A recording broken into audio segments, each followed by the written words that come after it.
सिद्धास्य सिद्धीश्वरा आचार्य जिनिशासिडोन्नतिकरा पूजा उपाध्यायका श्री सिद्धांत सुपाठका मुनिवरा रत्नत्रयाराधका पंचेते परमेष्टिना प्रतिदिनं कुर्वन्तु ते मंगलम। अनंत अनंत परम सिद्ध भगवान की जय। 1000 श्री आदिनाथ भगवान की जय। अंतिम तीर्थेश भगवान महावीर स्वामी की जय। आचार्य भगवान गुरुवर श्री विशुद्ध सागर जी महाराज की जय। सम्यक समाधान प्रदाता मुनिषि सुप्रभ सागर जी महाराज की जय। मुनिषि प्रणत सागर जी सौम्य सागर जी मुनिराज की जय। जय जन बंधुओं, हम सभी यहाँ उपस्थित हुए हैं देश के लोकप्रिय कार्यक्रम सम्यक समाधान के लिए। एक ऐसा कार्यक्रम, एक अनूठा प्लेटफॉर्म जिसके माध्यम से हम सभी के मन में उठने वाले जो विकल्प है उस विकल्पों का सम्यक समाधान मुनिश्री अपने मुखारविंद से हम सभी को प्रदान करते हैं। कितने अहोभाग्य के वह क्षण होंगे जिस क्षण में अपने मन में उठने वाले विकल्पों का समाधान पंचम परमेष्टि साधु परमेष्टि के मुखारविंद से हम सभी को प्राप्त होता है। अगर आप इस कार्यक्रम से जुड़ना चाहते हो या कार्यक्रम के माध्यम से अपने मन में उठने वाले विकल्पों का समाधान चाहते हो तो कार्यक्रम में नीचे जो पट्टी पे स्क्रॉल पे या फ्लिप पे जो हमारे नंबर चल रहे हैं, हमारे ईमेल आईडी है, उसके माध्यम से आप अपना विकल्प हम तक पहुंचा सकते हैं। उस विकल्पों को एकत्रित करके मुनिषी तक पहुंचाया जाएगा। वो मुनिषी के मुखारविंद से हम सभी लोग सम्यक समाधान प्राप्त करेंगे। सम्यक समाधान के माध्यम से आप अपने विकल्पों का समाधान प्राप्त कर ही सकते हैं एवं उस विकल्प के कारण अन्य लोगों के मन में जो विकल्प है उसके विकल्पों का भी समाधान हम सभी प्राप्त कर सकते हैं। तो आप जल्द से जल्द अपने मन में उठने वाले विकल्पों को हम तक पहुंचाएं और हम सभी लोग उस विकल्प का सम्यक समाधान मुनिषी के मुखारविंद से प्राप्त करेंगे। मुनिषी के चरणों में नमोस्तु करते हुए आज के उस कार्यक्रम को, लोकप्रिय कार्यक्रम की शुरुआत करते हैं। मुनिषी प्रणत सागर जी महाराज से निवेदन करते हैं कि हे स्वामी, आज के कार्यक्रम को गति प्रदान करते हुए संचालित करें। नमोस्तु नमोस्तु नमोस्तु। ओम नमः सिद्धेभ्य। नमः श्रीवर्धमानाय निर्धूतकलिलात्मने सालोकानां त्रिलोकानां यद्विद्यादर्पणायते यद्विद्यादर्पणायते। पंच परमेष्टि भगवान की, परम पूज्य आचार्य भगवंत गुरुवर विशुद्ध सागर जी मुनि महाराज जी की, परम पूज्य मुनि श्री सुप्रभ सागर जी महाराज जी की।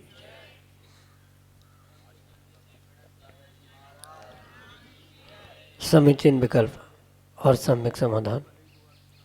विकल्प हमारा और सम्यक समाधान परम पूज्य मुनिश्री के मुखारविंद से। आत्मकल्याण की वह अलौकिक विधा, समीचीन विकल्पों का सम्यक समाधान, जो कि हम सभी परम पूज्य आचार्य भगवंत गुरुवर विशुद्ध सागर जी महाराज के मंगल सुभाषिष से, उन्हीं के सुयोग से परम पूज्य मुनिश्री सुप्रभ सागर जी महाराज के मुखारविंद से प्राप्त कर रहे हैं। और वही सम्यक समाधान निश्चित ही हमारे मन को एक अनूठी शांति और सुख की अनुभूति कराने वाला है। ऐसे आत्मकल्याण की वह अनूठी विधा प्रारंभ करते हैं। और आज के पहले विकल्प के लिए श्रीमती विनीता जैन, विदिशा मध्य प्रदेश से, महाराज जी के चरणों में बारंबार नमोस्तु निवेदित करते हुए अपना समीचीन विकल्प रख रहे हैं कि महाराज जी, शास्त्रों में ऐसा कहा जाता है कि किसी व्यक्ति से 6 महीने से ज़्यादा बोलचाल बंद नहीं रखना चाहिए। लेकिन यदि वह व्यक्ति हमेशा अपने बारे में बुरा ही सोचता हो तो उस व्यक्ति से कैसे बात की जा सकती है। और यदि कर भी ली तो फिर उससे मनमुटाव होने वाला है, तो फिर क्या किया जाए। हमारे समीचीन विकल्प का सम्यक समाधान करने की अनुकंपा करें। नमोस्तु महाराज जी, नमोस्तु। ओम नमः सिद्धम। परम पूज्य आचार्य भगवान गुरुवर विशुद्ध सागर जी महाराज की, परम पूज्य मुनि श्री सुप्रभ सागर जी महाराज की। हाँ, ये परम सत्य है कि 6 महीने से अधिक अगर किसी व्यक्ति से बोलचाल बंद है, ये कहीं न कहीं तुम्हारे भीतर बैठे हुए उस अनंतानुबंधी कषाय का ही परिणमन समझ में आता है। और उस अनंतानुबंधी कषाय से बचना है तो कहीं न कहीं इन परिणामों से, इन परिणति से आपको पूर्ण रूप से दूर होने की आवश्यकता है। जो शास्त्रों में ये 6 महीने के अधिक का समय कहा है, वहाँ मात्र और मात्र उस अनंतानुबंधी के संबंधित ही विषय स्पष्ट कहा है।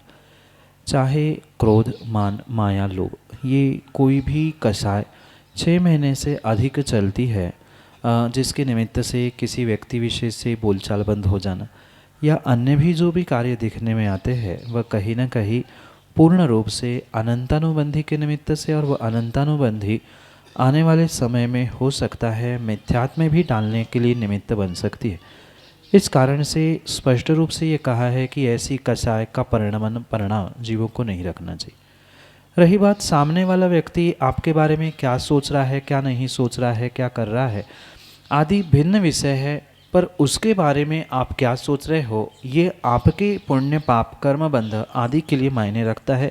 सामने वाले का विचार, उसकी सोच उसकी निजी हो सकती है, और उसके निमित्त से जो भी वह कर रहा है, आपके बारे में बुरा सोच रहा है, किसी के बारे में बुरा सोच रहा है, तो कहीं ना कहीं उसको कर्मों का आश्रयबंध अवश्य ही होगा। पर उसके बुरा सोचने का आपने अनुमान लगा लिया, या क्वचित कदाचित कभी ऐसा हो भी गया कि व्यक्ति के बुरा सोचने से या कुछ ऐसा करने से विपरीतता आपको समझ में आई, या मनमुटाव समझ में आया, लड़ाई झगड़े समझ में आए, तो आप माध्यस्थ तो हो जाना, पर मन में ये निर्णय कर लेना कि हमने उस व्यक्ति को क्षमा कर दी है। सामने वाला क्षमा कर पाए नहीं कर पाए वो उसका विषय है, पर हम उससे समय समय पे क्षमा मांगते रहे और हम प्रति समय उसे क्षमा करते भी रहे, तो कहीं ना कहीं आप अपने उस अनंतानुबंधी कषाय और आने वाले मिथ्यात आदि कर्मों से, पापों से अवश्य ही बच सकते हो। अन्यथा मात्र यही सोचकर हम विचार करते रहे या सोचते रहे कि सामने वाला मेरे बारे में अच्छा नहीं सोचता है, मैं कुछ कहूँगा तो मनमुटाव हो जाएगा, लड़ाई झगड़े हो जाएंगे, तो ऐसा सोचने से उसका तो जो कर्म का आश्रय वो कर रहा है वो अपनी उसकी स्वयं की बात है, पर उसको लेकर आप जो भी सोच रहे हैं, भले ही वो कभी कभार बुरा सोच भी नहीं रहा हो, अच्छा भी सोच रहा हो, या अन्य भी कोई कारण से वह नहीं बात कर रहा हो, तो आप अपनी कषाय को छोड़ने का प्रयास करें। सामने वाला बोले नहीं बोले, अच्छा सोचे नहीं सोचे, पर आप उसके बारे में अच्छा सोचने का प्रयास कर सकते हैं। प्रयास यही करना चाहिए, जिसके साथ कुछ हुआ है उसको क्षमा करें, क्षमा मांगने का प्रयास करें, और क्षमा नहीं कर पा रहे हैं तो उस व्यक्ति को ही भूल जाए, तो ही आप कषायों से बच सकते हैं। अन्यथा पुनः पुनः पापों का आश्रय उस अनंतानुबंधी और मिथ्यात्व के निमित्त से आपको करना पड़ेगा। यही आपके लिए सम्यक समाधान। शुभम जैन, टीकमगढ़, मध्य प्रदेश से महाराज जी के चरणों में बारंबार नमोस्तु निवेदित करते हुए कह रहे हैं कि महाराज जी, किसी भी कार्य में बार बार प्रयास करने पर भी सफलता नहीं मिले तो क्या करें? हमारे समीचीन विकल्प का सम्यक समाधान करने की अनुकंपा करें। नमोस्तु महाराज जी, नमोस्तु। करत करत अभ्यास से जड़मति होत सुजान, रस्सी आवत जावत से सिल पर पड़े निशान। ये जो कहावत है ये वास्तविकता में पूर्ण रूप से सत्य है। भले ही किसी कार्य में आपको सफलता नहीं मिल रही है, या कितना ही पुरुषार्थ करने पर कोई कार्य फलीभूत नहीं हो रहा है, ऐसे समय पे आपको उस कार्य में सतत पुनः पुनः पुरुषार्थरत होने की आवश्यकता है। कहीं न कहीं आज नहीं तो कल, कल नहीं तो परसों, कभी न कभी नियम से उस विषय को लेकर उस कार्य में आपको सफलता अवश्य ही मिलेगी। जैसे कि कहावत में कहा है कि करत करत अभ्यास से जड़मति होत सुजान, यानी जो जड़मति है, निर्बुद्धि है, वह भी सतत सतत अभ्यास करता है, मेहनत करता है, तो कहीं न कहीं उसका वह अभ्यास उसे ज्ञानी बनाने के लिए कार्यकारी हो ही सकता है। ऐसे ही जीवन के किसी कार्य में आपको अगर सफलता नहीं मिल रही है तो आप उदास होते हुए पुरुषार्थ करना मत छोड़ दे, क्योंकि अगर पुरुषार्थ छोड़ ही देंगे तो सफलता के बिल्कुल ही चांस नहीं बचते हैं, और पुरुषार्थ करते रहेंगे, अभ्यास करते रहेंगे तो हो सकता है आने वाले समय में कुछ पुरुषार्थ की सफलता का कुछ मौका अवश्य ही आपको मिल सकता है। इसलिए ये अवश्य ध्यान रखें कि पुरुषार्थ, पहली बात तो पुरुषार्थ छोड़ना नहीं, यही उत्कृष्ट बात है। पुनः पुरुषार्थ जो आप कर रहे हैं वह वास्तव में सही मायने में हो रहा है कि नहीं हो रहा है, सही दिशा में हो रहा है कि नहीं हो रहा है, सही परसेंटेज में या सही तरीके के साथ साथ सही दिशा के साथ साथ कितनी पोटेंशियलिटीज यानी कितनी तीव्रता से आप पुरुषार्थ कर रहे हो उस सफलता को प्राप्त करने के लिए, आपकी भाव, आपका पुरुषार्थ कैसा है, ये भी वहाँ पर समझने की आवश्यकता है। क्योंकि बहुत सारे जीव पुरुषार्थ तो करते हैं, मेहनत भी करते हैं, पर हो ना हो कहीं ना कहीं उनका पुरुषार्थ, उनकी मेहनत विपरीत दिशा में हो सकती है, या सही समय पर वह पुरुषार्थ नहीं करते हैं। क्योंकि कार्य की सफलता मात्र पुरुषार्थ मेहनत करने से नहीं होती, सही समय पर सही दिशा में सही तरीके से अगर आपने मेहनत की है, पुरुषार्थ की है, तो कहीं ना कहीं उसका फल आपको अवश्य ही मिलेगा। ज़रूरी नहीं है कि आपने सोचा है तत्काल उसका फल आपको मिले। कुछ ऐसे कार्य होते हैं जो कष्ट साध्य होते हैं, यानी बहुत मेहनत करने के ही बाद प्राप्त होते हैं। तो हो सकता है कहीं ना कहीं आपका पुरुषार्थ सही दिशा में, सही तरीके से, सही समय पर नहीं होता हो, इस कारण से सफलता नहीं मिल रही हो। साथ में दूसरा एक फैक्टर भी हो सकता है जिसे सामान्य भाषा में लक फैक्टर कहा जाता है, या हमारे आगम की भाषा में जिसे भाग्य, पुण्य कहा जाता है। उस पुरुषार्थ के साथ साथ आपका भाग्य, पुण्य समय पर अगर साथ नहीं दे रहा है तो आप कितने भी पुरुषार्थ उस कार्य के लिए करना, पर वहाँ सफलता मिले ज़रूरी नहीं है। इसलिए पुरुषार्थ के साथ भाग्य, जिसे लक फैक्टर कहा जाता है, उस लक फैक्टर को भी बढ़ाने का पुरुषार्थ करना होगा। मात्र कार्य के पुरुषार्थ से कार्य फलीभूत नहीं होता, पुरुषार्थ के साथ भाग्य भी आवश्यकता हो, भाग्य के साथ पुण्य की, काललब्धि की, अन्य भी पहलुओं की आवश्यकता होती है। ये सभी समवाय, सभी फैक्टर जब एक साथ कार्यकारी होते हैं, मिलते हैं, तभी वह सफलता उस कार्य में मिलती है। और कहीं ना कहीं उनमें से कुछ फैक्टर कम पड़ रहा है जिसके निमित्त से आप कार्य में सफल नहीं हो रहे, उसका विचार करें और फिर उस विचार करते हुए ही सही दिशा, सही समय, सही तरीके से सही पुण्य को बढ़ाते हुए पुरुषार्थ करें, तो नियम से वह सफलता आपको अवश्य ही मिलती रहेगी। यही आपके लिए सम्यक समाधान। सौरभ जैन, सागर, मध्य प्रदेश से अगले समीचीन विकल्प के लिए। नमोस्तु महाराज जी। महाराज जी, जैसे कहीं सफ़र करते समय में रास्ते में कोई जीव की हत्या हो जाती है तो उसके लिए महाराज जी क्या प्रायश्चित है? नमोस्तु महाराज जी। श्रावकों के द्वारा कहीं न कहीं प्रमाद से जीवों की हिंसा कई बार होते हुए देखने में आती। जैसे कि सफ़र आदि करते हुए कोई तिर्यंच, कोई जीव गाड़ी के नीचे, गाड़ी के सामने आने से उनका घात हुआ हो, उनको कुछ किसी प्रकार से वेदना, तकलीफ़ हुई हो, तो उसके लिए परम आवश्यक है कि उस हिंसा से बचने के लिए, उन दोषों से बचने के लिए आपको प्रायश्चित भी लेना आवश्यक है। पर किसी भी ऐसे कार्यों के लिए प्रायश्चित लेने के लिए ये अवश्य ध्यान रखें कि प्रायश्चित व्यक्तिगत रूप से ही लिया जाता है। सामूहिक रूप से प्रायश्चित आदि लेना किसी भी प्रकार से उचित नहीं होता। ये बहुत अच्छी बात है कि कम से कम अपनी गलती का आपको एहसास है और उसके बारे में प्रायश्चित लेने के भी भाव है। तो जो भी गलती हुई है या जो भी जीव का घात हुआ है, उसे व्यक्तिगत रूप से गुरु से मिलते हुए उसका प्रायश्चित ले, क्योंकि कौन सा जीव था, कैसा जीव था, किस कारण से वह अपघात हुआ या किस कारण से वह जीव की विराधना हुई, ये सब कुछ समझने के साथ ही उसका प्रायश्चित आदि होता है। क्योंकि कुछ बुद्धिपूर्वक हिंसा करने वाले भी जीव होते हैं जिनको उन जीवों को मारने में, प्रताड़ित करने में भी आनंद आता है। तो ये सब कुछ गुरु व्यक्तिगत रूप से जब समझेंगे तभी उसके लिए प्रायश्चित आदि प्रदान किया जाता है। सामान्य रूप से सबके लिए एक समान ही प्रायश्चित नहीं होता।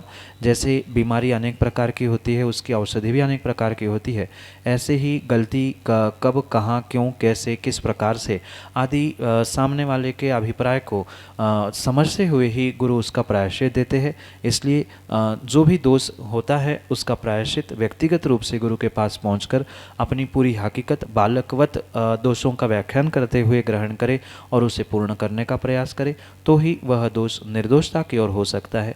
यही आपके लिए सम्यक समझ। प्रमोद जैन, ग्यारसपुर, मध्य प्रदेश से अगले समीचीन विकल्प के लिए। नमोस्तु महाराज जी, नमोस्तु नमोस्तु। महाराज श्री, मेरा प्रश्न है कि वर्तमान लौकिक जीवन में धर्म की सुरक्षा सामाजिकता में है या पंथवाद में? नमोस्तु महाराज। काल चाहे कोई भी हो, वर्तमान हो, भूत हो या भविष्य हो, पर धर्म की जो सुरक्षा है वह किसी भी प्रकार से पंथवाद में, सामाजिकता में, लौकिक जीवन में संभव ही नहीं। वर्तमान में जो भी लौकिक जीवन आप सभी श्रावक जी रहे हैं, प्राप्त कर रहे हैं, वहाँ धर्म की सुरक्षा कहीं न कहीं आपको धर्म के सत्य को, धर्म के तथ्य को और धर्म के मर्मों को समझने के साथ ही करने की आवश्यकता है।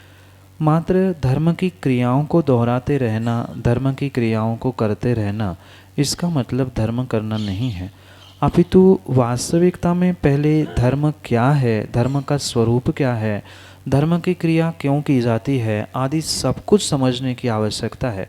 तभी आपका वह धर्म, धर्म की क्रिया आपके लिए फलीभूत हो सकती है।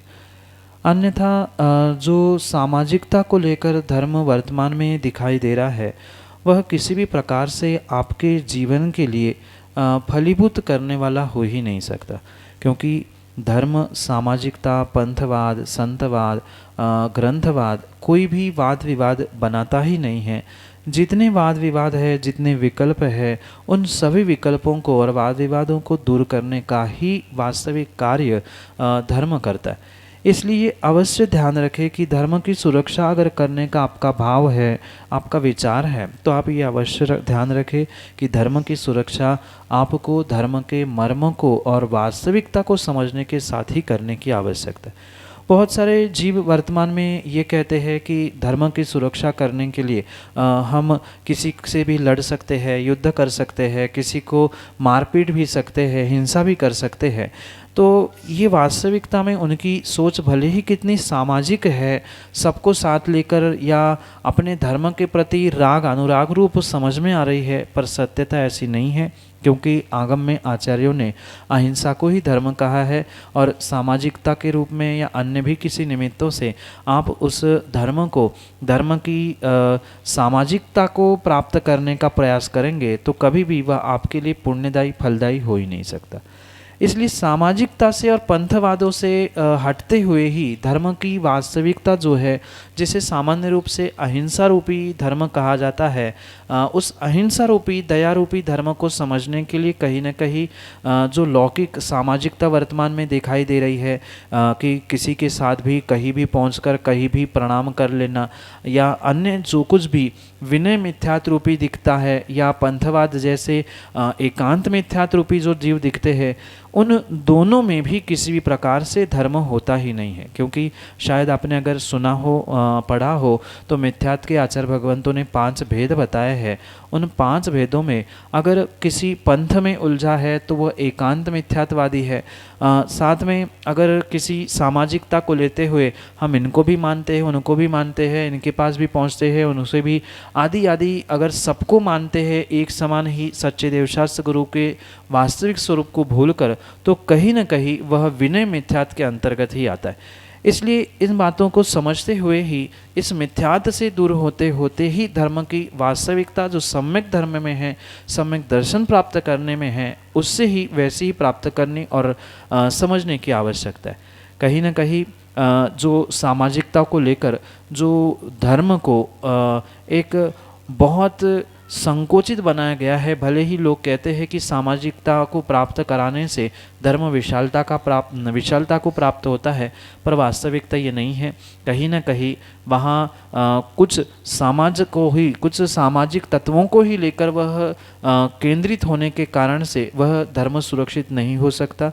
हमारा जो विश्व धर्म है वह अहिंसा रूपी वास्तविकता में पूर्ण रूप से सभी जीवों को ही समाविष्ट करने वाला है। इसलिए अलग से उसमें लौकिकता, सामाजिकता, पंथवाद आदि आदि किसी भी प्रकार से है ही नहीं है। इसलिए इन सबसे परे होते हुए ही धर्म के वास्तविकता को समझते हुए वर्तमान समय में, भूत भविष्य सभी समय में हमें लौकिक जीवन जीने की आवश्यकता है।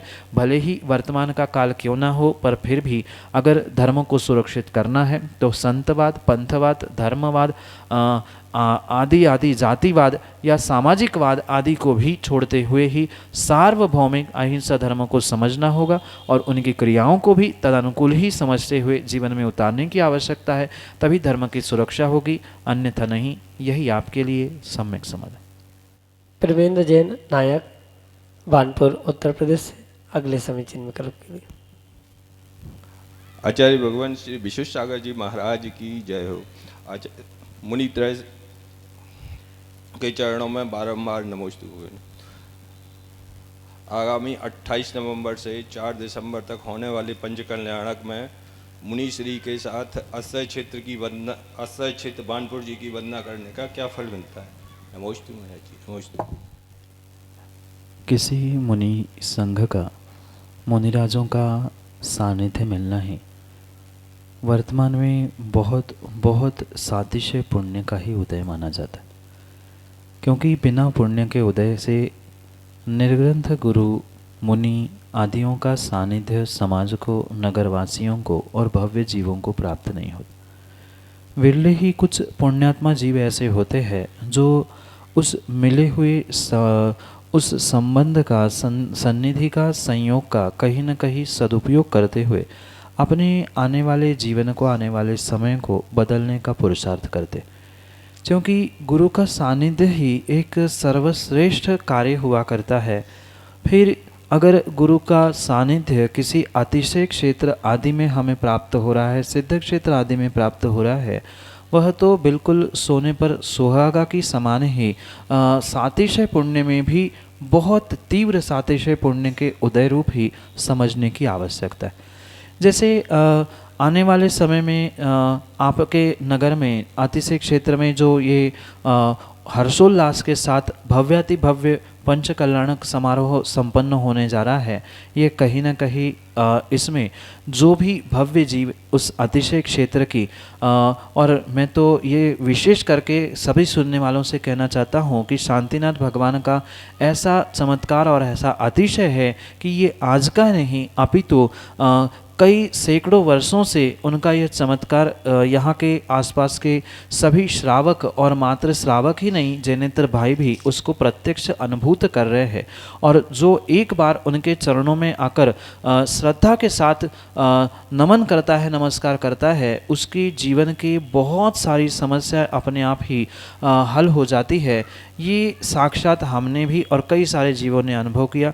और मुख्य अतिशय जैसे भगवान की प्रतिमा का बढ़ना आदि तो बात भिन्न है, पर साक्षात आपने देखा है कि मात्र 45 दिनों में जो आपके उस अतिशय क्षेत्र का मानस्तंभ बन के खड़ा हुआ था, ये भी एक बहुत बड़ी चुनौती थी।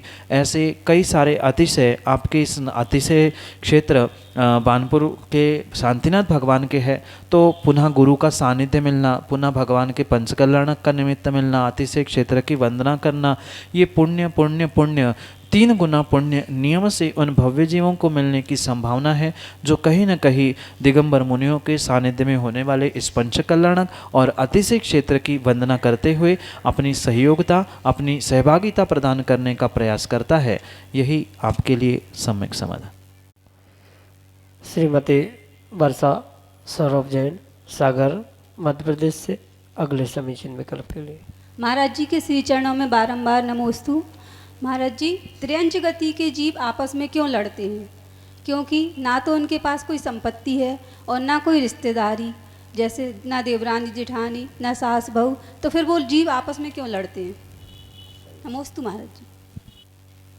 माँ, कहीं न कहीं चारों गतियों में जो जीवों की परिणति और परिणाम बताए गए, वहाँ अपनी अपनी कषायों की सत्ता की मुख्यता कही गई।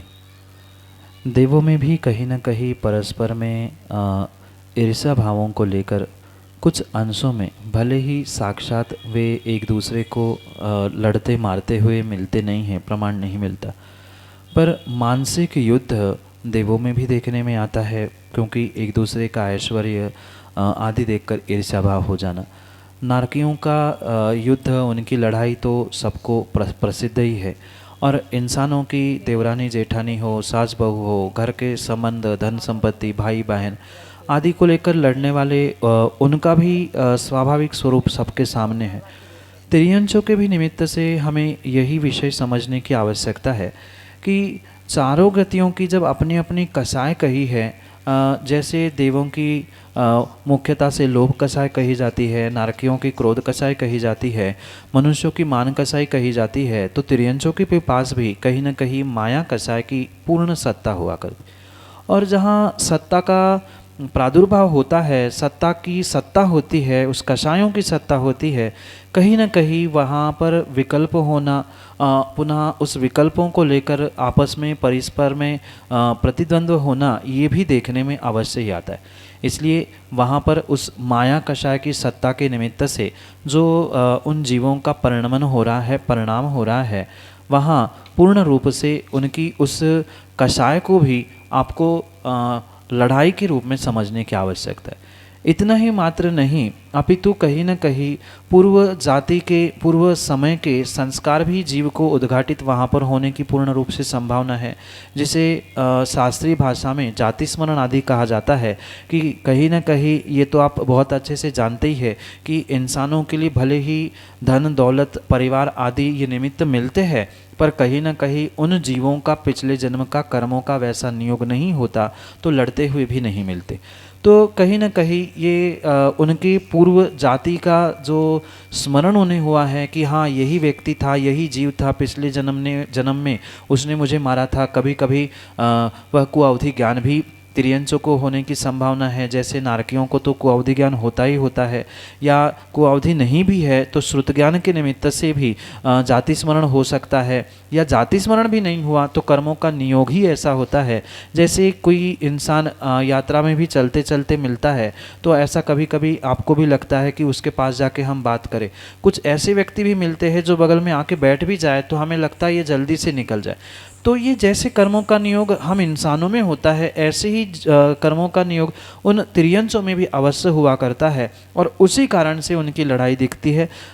मात्र इतना ही नहीं, साथ में जो चार संज्ञाएं कही जाती है, परिग्रह संज्ञा, मैथुन संज्ञा, आहार संज्ञा आदि, इन संज्ञाओं के निमित्त से भी वह कषाय उत्पन्न होती हुई देखने में आती है। मैथुन संज्ञा पूर्ण नहीं हो रही है, उनकी परिग्रह संज्ञा है। जैसे धन दौलत भले ही नहीं, पर रोटी आदि के लिए वह श्वान लड़ते हुए दिखते हैं, अपना स्थान अपने मोहल्ले में पहुंचने पर वह कुत्ते लड़ते हुए दिखते हैं। ये कहीं न कहीं जाति स्मरण, पूर्व कषाय, पूर्व कर्मों का संबंध, इन सभी के निमित्त से भी वे तिर्यंच लड़ते हुए मिलते हैं। यही आपके लिए सम्यक समाधान। जय जन बंधु, हम सब लाभ ले रहे थे लोकप्रिय कार्यक्रम सम्यक समाधान का। प्रतिदिन कार्यक्रम का प्रसारण ठीक 4 बजे आदिनाथ टीवी चैनल के माध्यम से होता है एवं 5:13 पे यूट्यूब चैनल सुप्रवाच के माध्यम से होता है। अगर आप घर बैठे अपने विकल्प हम तक पहुंचाना चाहते हो तो हमारा व्हाट्सएप का नंबर 8707548811 नंबर आप नोट कर सकते हैं।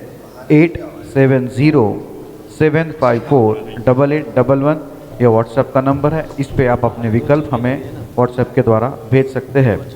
आने वाले 28 तारीख से बानपुर अतिशय क्षेत्रपाल जी में मुनिश्री संघ के सानिध्य में एक भव्य गजरत पंचकल्याणक महोत्सव का आयोजन होने वाला है। आप सभी लोग उस कार्यक्रम का प्रसारण यूट्यूब चैनल सुप्रवाच के माध्यम से देख सकते हैं एवं साक्षात वहां उपस्थित होकर मुनिश्री के प्रवचन एवं गजरत फेरी का आनंद भी ले सकते हैं।